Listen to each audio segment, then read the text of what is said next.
काय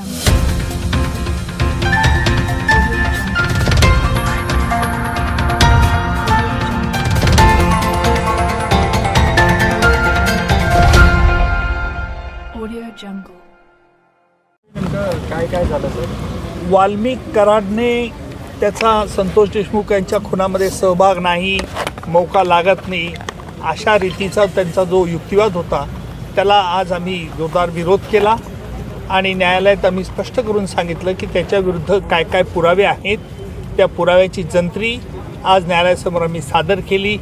त्याचप्रमाणे कटाचा सूत्रधार हा नेहमी पडद्यामागे असतो आणि आपल्या कठपुतल्यांच्या मार्फत तो दुष्कृत्य करत असतो किंवा ॲक्टिंग करत असतो। त्याप्रमाणे आज न्यायालयात आम्ही प्रतिपादन केलं आणि न्यायालयाने 8 जुलैला पर्यंत निर्णय राखून ठेवलेला आहे। 7 जुलैपर्यंत संपलं। काय झालं सर?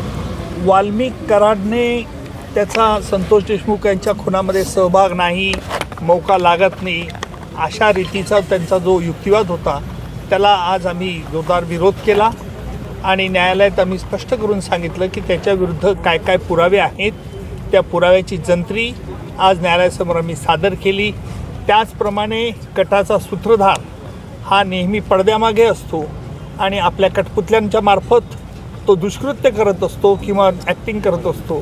त्याप्रमाणे आज न्यायालयात आम्ही प्रतिपादन केलं आणि न्यायालयाने 8 जुलैला पर्यंत निर्णय राखून ठेवलेला आहे। 7 जुलैपर्यंत संपलं।